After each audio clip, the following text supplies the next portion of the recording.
Dans notre dernière vidéo ottomane, vous avez découvert les pratiques secrètes de l'Empire, mais les sultans eux-mêmes gardaient des secrets encore plus sombres, faisant passer tout le reste pour un conte pour enfants. Ce que vous allez découvrir provient de documents historiques documentés qui révèlent comment le pouvoir absolu a créé un système d'exploitation sexuelle si systématique et si calculé qu'il a fonctionné pendant plus de 6 siècles. Il ne s'agissait pas d'actes de cruauté aléatoires, mais d'institutions soigneusement conçues qui transformaient les êtres humains en marchandises pour le plaisir impérial. Mais avant de commencer, si vous appréciez cette sombre histoire oubliée, pensez à vous abonner et à commenter là où vous regardez. Cela nous aidera grandement à produire davantage de vidéos comme celle-ci. Revenons maintenant à la vidéo. Le palais à Rome, situé au sommet du Capi, n'était pas le paradis luxueux des films hollywoodiens. C'était le plus grand système institutionnalisé d'esclavage sexuel de l'histoire de l'humanité, nécessitant 1200 domestiques pour son seul fonctionnement. Derrière ces murs ornés vivaient jusqu'à 400 femmes à tout moment. Mais voici ce que la plupart des gens ignorent, il ne s'agissait pas de participantes consentantes à un rêve oriental romantique. Il s'agissait d'esclaves capturés, de jeunes filles kidnappées et de cadeaux humains offerts au sultan, tels des bijoux de valeur. Les méthodes d'approvisionnement révèlent l'ampleur industrielle de cette horreur. Les jeunes filles esclaves étaient capturées lors de campagnes militaires, achetées dans les territoires voisins ou recrutées lors d'opérations d'enlèvement systématiques ciblant les populations chrétiennes des Balkans, du Caucase et d'Afrique. La plupart arrivaient en tant que des enfants, certains âgés d'à grave peine 7 ans, arrachés à leur famille et transportés sur des centaines de kilomètres pour satisfaire les appétits sexuels du sultan. Cette tranche d'âge n'était pas fortuite. Les jeunes filles pouvaient être modelées, leur personnalité façonnée pour servir les désirs impériaux. Elles apprenaient le turc, se convertissaient à l'islam et recevaient une formation en musique, danse et arts intimes. Mais il ne s'agissait pas d'éducation. C'était une programmation. Ces enfants étaient systématiquement préparés à la servitude sexuelle sous couvert de raffinement culturel. La hiérarchie au sein du haram créait un enfer de compétition et de cruauté. Les nouveaux arrivants subissaient un traitement à faire rougir les gardiens de prison. Des concubines chevronnées, soucieuses de conserver leur position précaire, brutalisaient souvent les nouveaux venus pour asseoir leur domination. L'objectif n'était pas la sororité ni le soutien mutuel. Il s'agissait de survivre en détruisant systématiquement les rivales potentiels. Au bas de cette pyramide se trouvaient les nouvelles filles, traitées comme des biens par celles qui avaient autrefois occupé la même position. Les dommages psychologiques étaient intentionnels. Briser l'identité individuelle rendait la résistance impossible tout en créant une compétition acharnée qui empêchait toute rébellion organisée. Chaque femme devenait à la fois victime et agresseuse dans un système conçu pour détruire la dignité humaine. L'accès sexuel du sultan n'était limité ni par le droit du mariage ni par ses préférences personnelles. Alors que la tradition islamique autorisait techniquement 4 épouses, les sultans ottomans entretenaient un nombre illimité de concubines. L'ampleur de ce système défiait l'entendement. À partir du XVIe siècle, aucun sultan ottoman n'épousa de femmes libres. Chaque relation intime impliquait des femmes asservies, qui n'avaient aucun droit légal de refuser des avances sexuelles. Le fonctionnement de ce système révèle sa cruauté calculée. Les sultans turcs avaient droit à 4 épouses officielles et à autant de concubines que leur désir l'exigeait. Mais la véritable horreur résidait dans le processus de sélection. Le sultan pouvait convoquer n'importe quelle femme du haram, à tout moment et pour n'importe quelle raison. Refuser signifiait la mort. Se soumettre signifiait la survie, au moins temporairement. L'aspect le plus perturbant n'était pas l'exploitation sexuelle en elle-même, mais l'efficacité bureaucratique avec laquelle elle opérait. Des registres étaient tenus, documentant les origines, les caractéristiques physiques et l'historique reproductif de chaque femme. Le harem fonctionnait comme un service des ressources humaines médiévales, cataloguant les femmes comme un inventaire dans un entrepôt. La règle du fils unique représente peut-être l'aspect le plus cruel et systématique du contrôle reproductif ottoman. Il ne s'agissait pas de planification familiale ni de gestion successorale. Il s'agissait de réduire les femmes à des fonctions biologiques tout en conservant un contrôle absolu sur leur corps et leurs choix reproductifs. Voici comment l'horreur s'est déroulée. Une concubine a maintenu l'attention sexuelle du sultan jusqu'à ce qu'elle donne naissance à un héritier mâle.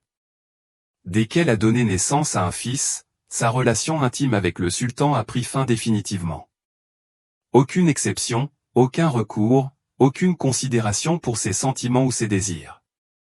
Elle avait rempli sa fonction biologique et était devenue sexuellement insignifiante. Mais la cruauté du système allait bien au-delà du simple abandon. Si une concubine ne tombait pas enceinte dans les 2 mois suivant une relation sexuelle avec le sultan, elle était immédiatement mariée à l'un de ses officiers. Il ne s'agissait pas de gentillesse ni de seconde chance. C'était une forme de mise au rebut. Les femmes incapables de remplir leurs fonctions reproductives étaient mises au rebut comme des machines défectueuses. L'impact psychologique sur ces femmes était dévastateur et intentionnel. Elles vivaient dans une terreur constante, sachant que leur avenir dépendait de processus biologiques indépendants de leur volonté. La grossesse était synonyme de sécurité, mais d'isolement sexuel. L'échec de la conception signifiait l'exil du palais et le mariage avec des inconnus. Réussir à engendrer des filles signifiait une vulnérabilité permanente, car seuls les garçons offraient une protection. Le sultan entretenait simultanément de multiples relations sexuelles, alternant entre différentes concubines selon ses désirs et leur statut reproductif. Les femmes qui avaient récemment accouché étaient immédiatement remplacées par de nouvelles femmes issues de la population du haram. Ce système garantissait une disponibilité constante de femmes fertiles tout en empêchant toute concubine d'exercer une influence significative par des contacts intimes prolongés. Ce contrôle de la reproduction s'étendait à des méthodes qui auraient choqué les professionnels de la santé moderne. Les récits historiques suggèrent que les sultans utilisaient diverses formes de contraception pour éviter de nouvelles grossesses chez les femmes ayant déjà eu des garçons. Ces méthodes allaient des décoctions à base de plantes à des procédures plus invasives, privilégiant la commodité impériale au détriment de la santé ou de la survie des femmes. Ce système imposait aux femmes esclaves un calcul effroyable. Une grossesse signifiait une sécurité temporaire, mais un rejet sexuel permanent. Les grossesses multiples augmentent leurs chances de donner naissance à l'héritier mâle crucial, mais augmentent également leur risque de décès suite à des complications à l'accouchement. De nombreuses femmes sont confrontées à un choix impossible, risquer la mort suite à des grossesses répétées ou accepter l'élimination sexuelle après un échec de conception. La règle du fils unique servait également des objectifs politiques stratégiques qui révèlent le caractère calculé de l'exploitation sexuelle ottomane.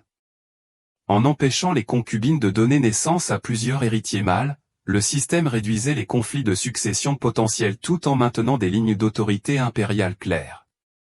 Chaque femme ne pouvait donner qu'un seul héritier potentiel à la dynastie, empêchant ainsi le développement de puissantes factions maternelles au sein du palais. L'application de cette règle exigeait une surveillance et un contrôle constant du corps des femmes, bien au-delà de la chambre à coucher.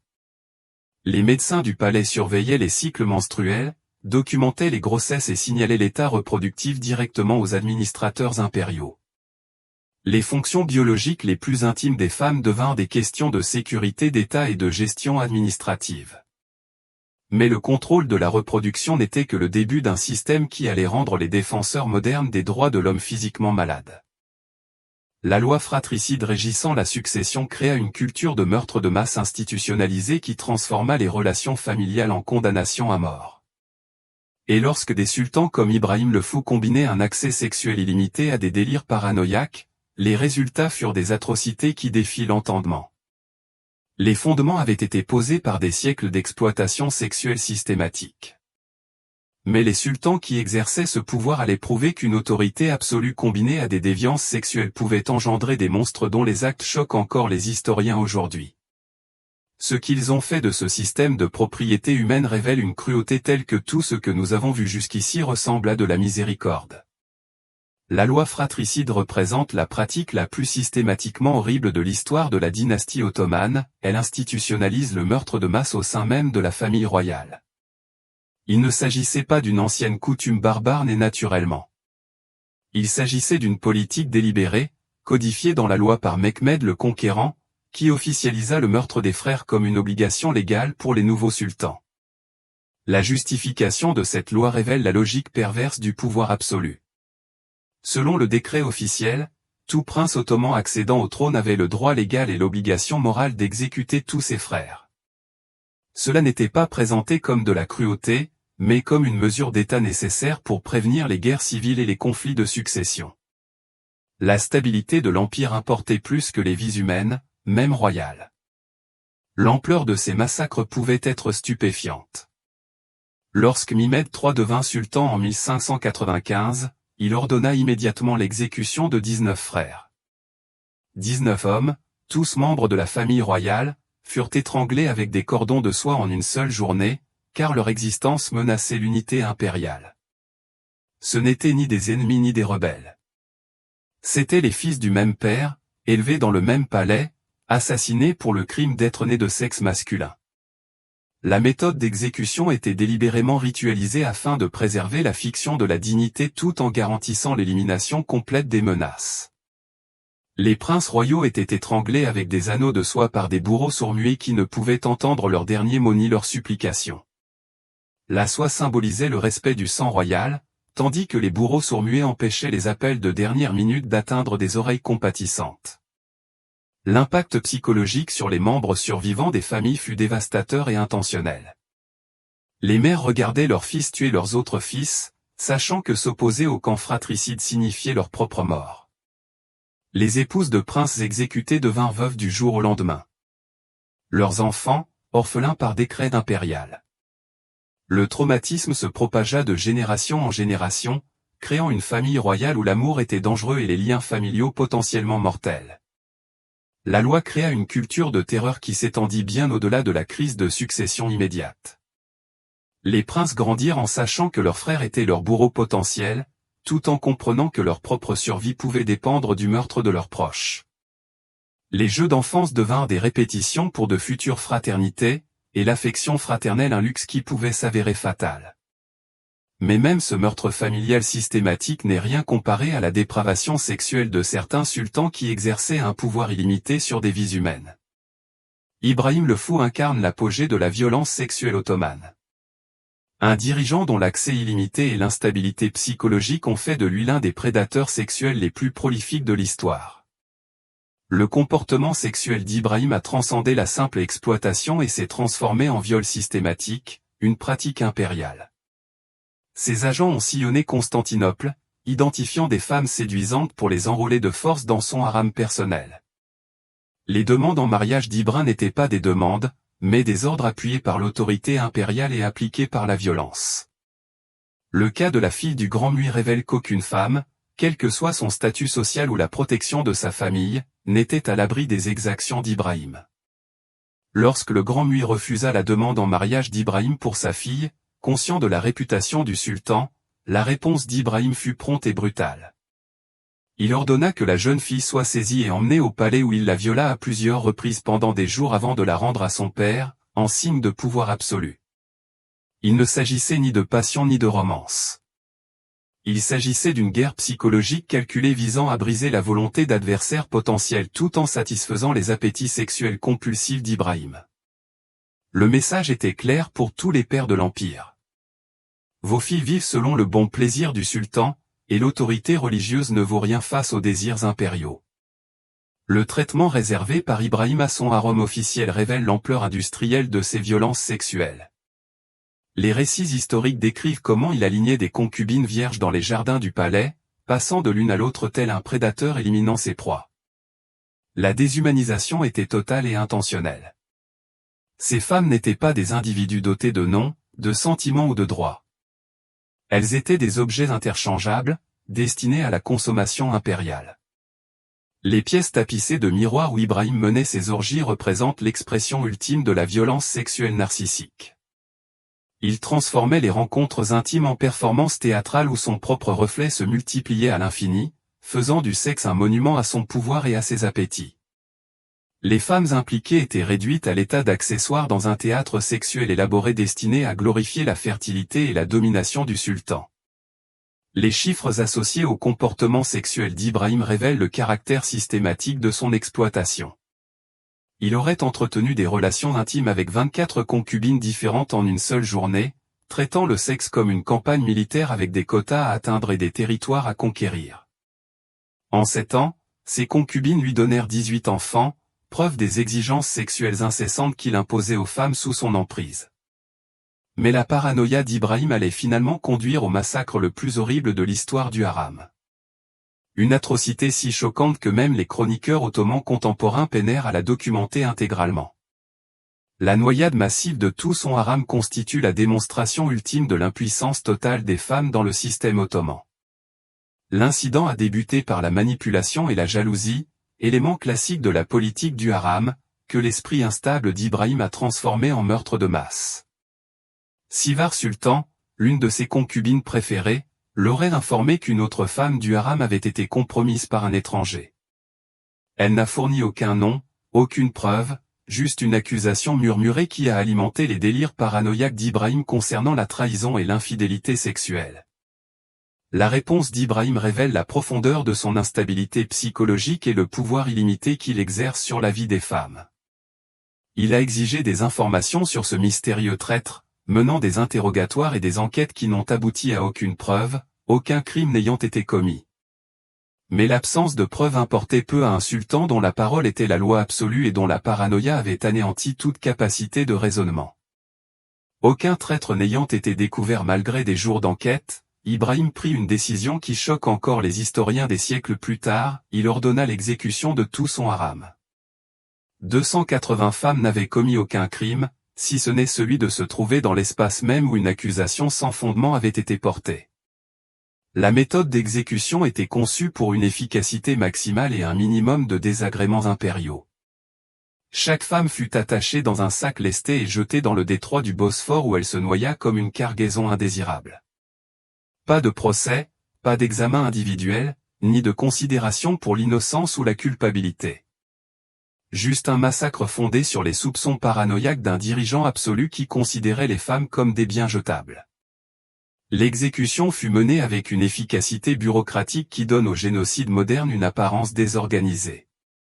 Les gardes du palais sillonnaient méthodiquement les quartiers de la prison, extirpant les femmes terrifiées de leurs chambres, tandis que des bourreaux sourds-muets préparaient les sacs lestés qui leur servira.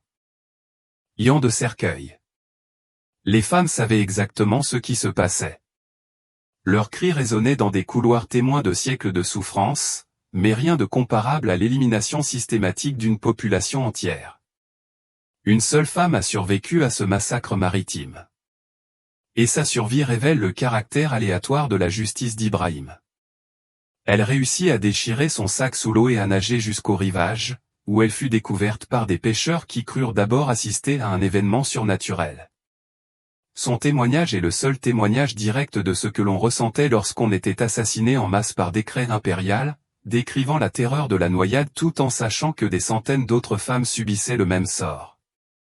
Les conséquences de cette atrocité démontrent à quel point le système ottoman avait banalisé la violence envers les femmes.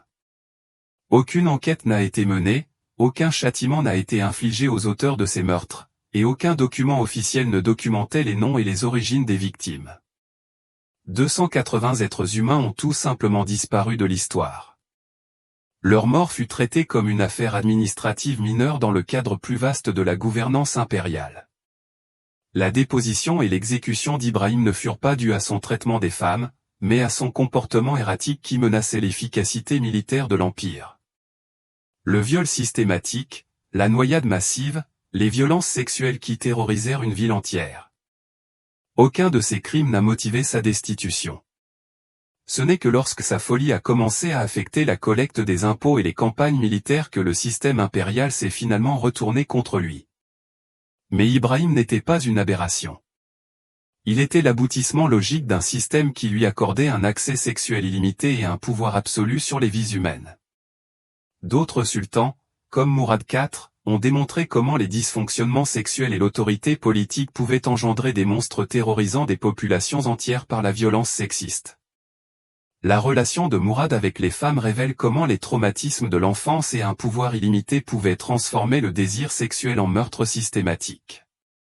Les tentatives de sa mère pour manipuler sa sexualité, en l'entourant uniquement de jeunes garçons et en le tenant à l'écart des femmes, ont provoqué des dommages psychologiques qui se sont manifestés par une violence extrême contre la population féminine de Constantinople.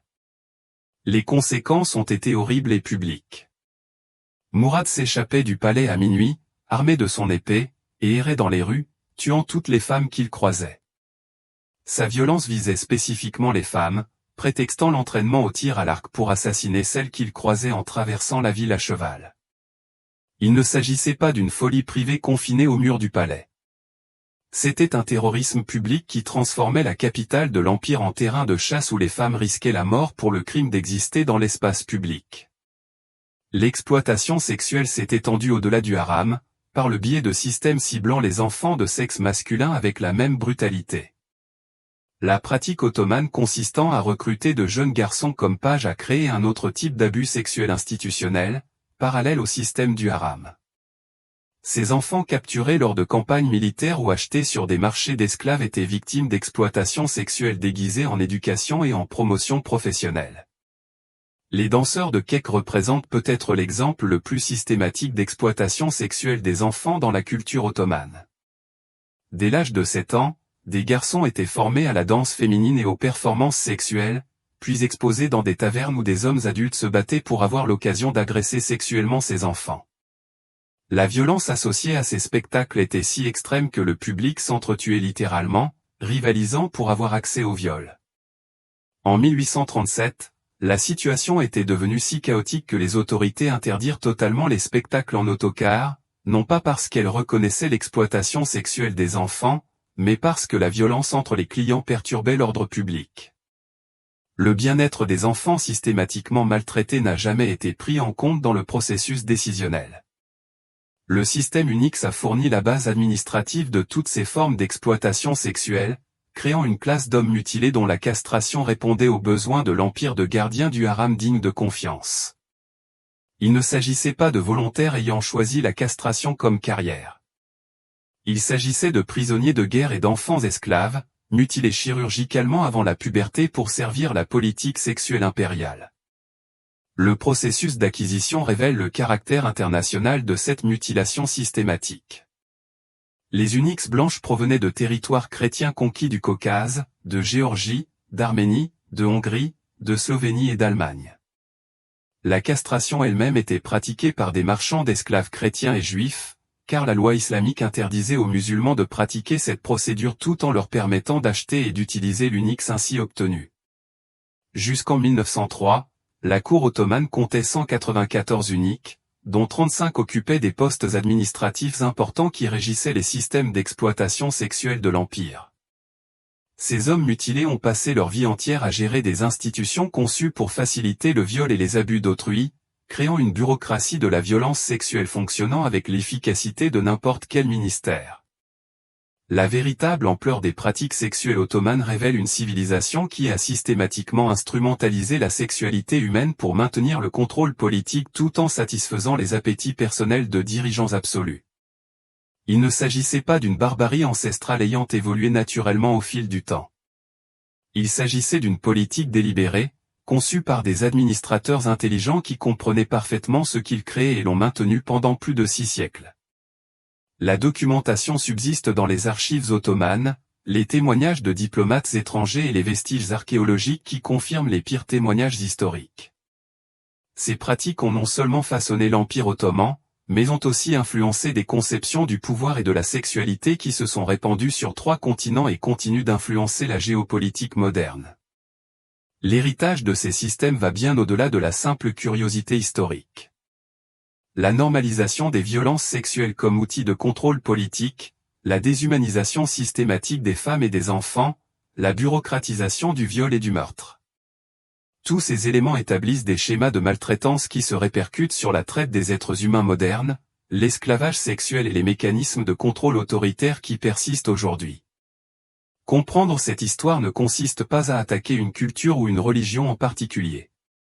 Il s'agit de reconnaître comment le pouvoir absolu, combiné à une déshumanisation systématique, peut créer des institutions de souffrance qui perdurent depuis des siècles tout en se présentant comme des aspects normaux de la civilisation.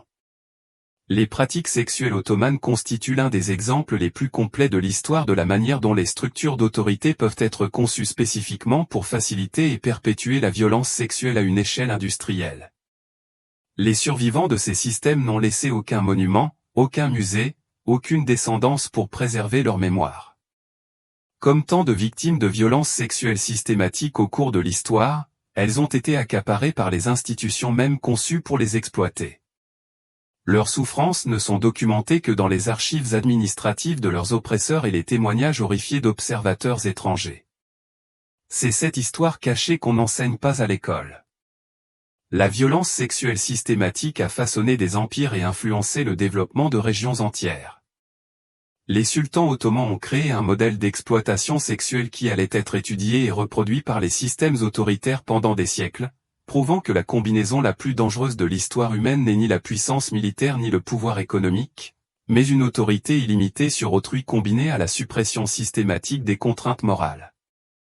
La prochaine fois que vous entendrez parler de harems historiques ou de luxe ottoman, souvenez-vous de ce qui s'est réellement passé derrière ces murs ornés. Souvenez-vous des enfants arrachés à leur famille, des femmes noyées pour des crimes imaginaires, des garçons mutilés pour servir les intérêts de l'Empire, et des siècles de violences sexuelles systématiques perpétrées sous le couvert de la civilisation et de l'autorité divine. La dignité humaine exige une vigilance constante, car la capacité au mal systématique ne disparaît jamais.